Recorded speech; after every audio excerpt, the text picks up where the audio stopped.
Hello everyone, welcome to my channel. നമ്മുടെ റംസാൻ സീരീസിലെ 22ാമത്തെ video ആണിത്. നമ്മളിന്ന് ഉണ്ടാക്കുന്നത് ഒരു ക്രേസി ക്രസ്റ്റ് പിzzയാണ്. ഇതിന് നമ്മൾ മാവ് കുഴക്കേണ്ട ആവശ്യമില്ല, ഈസ്റ്റിൻ്റെ ആവശ്യമില്ല, ബേക്കിംഗ് പൗഡർ ആവശ്യമില്ല. നമ്മൾ മാവ് കുഴക്കേണ്ട, ഫെർമെൻറ്റ് ചെയ്യാൻ വെക്കേണ്ട. ജസ്റ്റ് ഒരു 10 മിനിറ്റ് കൊണ്ട് നമ്മൾ ഈ ഒരു പിസ്സ തന്നെ റെഡിയാക്കിയെടുക്കാം. അപ്പോൾ ഈ ഒരു പിസ്സ ഉണ്ടാക്കാനായിട്ട് ഞാൻ ഇന്ന് പ്രോൺസ് വെച്ചിട്ടാണ് ഒരു ടോപ്പിംഗ് കൊടുക്കുന്നത്. അതുകൊണ്ട് തന്നെ ഞാൻ ഈ പ്രോൺസ് ഒന്ന് മാരിനേറ്റ് ചെയ്തെടുക്കാം. ഓക്കെ, അതിനായിട്ട് മുളക് പൊടി, ഉപ്പ്, പിന്നെ ആവശ്യത്തിനുള്ള പെപ്പർ, ഇത്രയും കാര്യങ്ങൾ കൊടുത്ത് ജസ്റ്റ് സിമ്പിളായിട്ടാണ് നമ്മളിതിനെ മാരിനേറ്റ് ചെയ്യുന്നത്. അപ്പോൾ ഇതൊക്കെ കൂടെ ചേർത്ത് നമുക്ക് നന്നായിട്ടൊന്ന് മിക്സ് ചെയ്യാം. ഇത് മാരിനേറ്റ് ചെയ്ത് കുറേ സമയം ഒന്നും വെക്കേണ്ട ആവശ്യമില്ല. അപ്പോൾ തന്നെ നമുക്ക് ഫ്രൈ ചെയ്തെടുക്കാം. കുറച്ച് സമയം വെക്കണമെന്നുണ്ടെങ്കിൽ നമുക്ക് വെക്കുകയും ചെയ്യാം. ഓക്കെ, അപ്പോൾ ഞാൻ വലിയ പ്രോൺസ് ആയതുകൊണ്ട് ചെറിയ ചെറിയ പീസായിട്ട് കട്ട് ചെയ്തിട്ടുണ്ട്. പ്രോൺസ് തന്നെ വേണമെന്നില്ല, നമ്മൾക്ക് വെജീസ് വെച്ചിട്ട് ചെയ്യാം, അല്ലെങ്കിൽ ചിക്കൻ വെച്ചിട്ടും സെയിം രീതിയിൽ ചെയ്തെടുക്കാം. അപ്പോൾ നമ്മുടെ ഇഷ്ടത്തിനൊക്കെ അനുസരിച്ചുള്ള ടോപ്പിംഗ് കൊടുക്കാം. ഇതിൻ്റെ ക്രസ്റ്റിനാണ് മുഴുവൻ പ്രത്യേകതയുള്ളത്. അപ്പോൾ ഒരു 5-6 മിനിറ്റ് ഫ്രൈ ചെയ്യുമ്പോഴേക്കും നമ്മുടെ പ്രോൺസ് റെഡിയാവും. ഈ റെഡിയാവുന്ന സമയത്ത് തന്നെ ശരിക്കും നമുക്ക് ബാക്കിയുള്ള കാര്യങ്ങളൊക്കെ ചെയ്തെടുക്കാൻ പറ്റുന്നതേ ഉള്ളൂ. അപ്പോൾ നമ്മുടെ പ്രോൺസ് ഇവിടെ ഫ്രൈ ആയി വന്നിട്ടുണ്ട്. ഇത് മാറ്റി വയ്ക്കാം. ഓക്കെ, ഞാനിവിടെ ഒരു പാത്രത്തിലോട്ട് 1/2 കപ്പ് മൈദ, ഇത് നമ്മൾ ചെറിയൊരു പിസ്സയാണ് ഉണ്ടാക്കുന്നത്. സോ ഒരു 1/2 കപ്പ് മൈദ എടുത്തിട്ടുണ്ട്.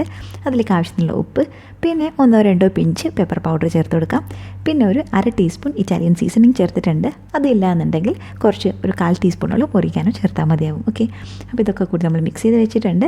ഇനി ഇതിലേക്ക് നമ്മളൊരു മുട്ട ചേർക്കുകയാണ്. നമ്മൾ നോർമലി പിസ്സ ഡോ ചേർക്കുന്നത് പോലെയല്ല, നമ്മളിതൊരു ബാറ്ററാണ് ഉണ്ടാക്കുന്നത്, ഡോ അല്ല. ഓക്കെ, നമ്മൾ ഈ മുട്ടയിലേക്കും ഈ മിക്സിലേക്കും ഒരു 5 ടേബിൾ സ്പൂൺ പാലും കൂടെ ചേർക്കാം. അപ്പോൾ ഇതൊക്കെ കൂടെ ചേർത്ത് നമുക്ക് നന്നായിട്ടൊന്ന് മിക്സ് ചെയ്തെടുക്കാം, നല്ല സ്മൂത്തായിട്ടുള്ള ഒരു ബാറ്റർ ആവുന്നത് വരെ. ഇത് നമ്മുടെ നോർമലി പിസ്സ ഡോ പോലെയല്ല ഉണ്ടാവുക, അല്ലെങ്കിൽ പിസ്സയുടെ ക്രസ്റ്റ് പോലെയല്ല ഉണ്ടാവുക, കുറച്ച് ഡിഫറെൻ്റ് ആയിട്ടുള്ള ഒരു ക്രസ്റ്റ് ആയിരിക്കും. ഓക്കെ, അപ്പോൾ നമ്മുടെ ഒരു പാൻ അടുപ്പത്ത് വെച്ചിട്ടുണ്ട്. അതിൽ അല്പം ഒന്ന് ബട്ടർ തേച്ച് കൊടുക്കാം. ഇനി ഫ്ലെയിം നന്നായിട്ട് കുറച്ച് കൊടുക്കാം. അതിനുശേഷം നമ്മൾ റെഡിയാക്കി വെച്ചിട്ടുള്ള ബാറ്റർ ഒഴിച്ച് കൊടുക്കാം. വളരെ തിൻ ലെയറായിട്ട് മാത്രമേ കൊടുക്കാൻ പറ്റൂ, ഒത്തിരി തിക്കായിട്ട് കൊടുക്കരുത്. മാക്സിമം 1 സെൻറ്റിമീറ്റർ എന്നുള്ള രീതിയിൽ മാത്രം കൊടുക്കാം.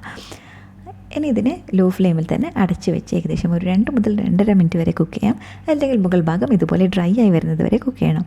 ഈ ഒരു സ്റ്റേജിന് ശേഷം നമ്മൾക്ക് 2 രീതിയിൽ ചെയ്യാം. അവനില്ലാതെയും ചെയ്യാം, അവനിലും ചെയ്തെടുക്കാം. അവനില്ലാതെയാണ് ചെയ്യുന്നതെന്നുണ്ടെങ്കിൽ ഈ ഒരു സ്റ്റേജിൽ ഇതിൻ്റെ മുകളിലായിട്ട് നമ്മൾക്ക് വേണ്ടിയിട്ടുള്ള, നമ്മൾ തിരിച്ചിടേണ്ടൊന്നും ആവശ്യമില്ല, നമ്മൾക്ക് വേണ്ട എല്ലാ ടോപ്പിങ്ങും ചെയ്ത് കൊടുക്കാം. ഓക്കെ, എന്നിട്ട് ഫ്ലെയിം അടച്ച് വെച്ച് ഒരു 5 മിനിറ്റ് നമ്മൾ അതിനകത്ത് ആ ഒരു ചീസൊക്കെ ഒന്ന് മെൽറ്റ് ചെയ്യാനായിട്ട് വിടുക. അല്ലാന്നുണ്ടെങ്കിൽ ഇതുപോലെ നമുക്ക് അവനിൽ ചെയ്തെടുക്കാം. ഓക്കെ, അതിനായിട്ട് നമ്മൾ ആദ്യം തന്നെ പിസ്സ സോസ് ചെയ്തിട്ടുണ്ട്. പിസ്സ സോസിൻ്റെ റെസിപ്പി ഞാൻ ഓൾറെഡി ചെയ്തിട്ടുണ്ട് നമ്മുടെ ലസാനിയയുടെ റെസിപ്പിയിൽ. സോ അത് ചെയ്തെടുക്കാം. ഇനി ഇതിൻ്റെ മുകളിൽ നിറയെ മൊസറല്ല ചീസ് കൊടുക്കാം.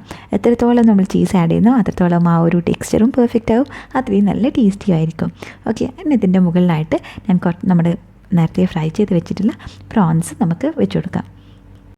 ഈ ഒരു ബേസിൽ, അല്ലെങ്കിൽ ഈ ഒരു ക്രസ്റ്റ് ഓൾറെഡി കുക്കായതുകൊണ്ട് തന്നെ നമ്മൾ എത്രയധികം ടോപ്പിംഗ് കൊടുത്തു കഴിഞ്ഞാലും ഡോ വേവാതാവുകയോ അങ്ങനെ യാതൊരു കുഴപ്പവും വരില്ല. സോ നമുക്ക് ഇഷ്ടം പോലെ ടോപ്പിംഗ് കൊടുക്കാം. ഓക്കെ, അപ്പോൾ ഞാൻ ഇതിന് മുകളിൽ ജസ്റ്റ് ഒരു ക്യാപ്സിക്കം കൊടുത്തിട്ടുണ്ട്.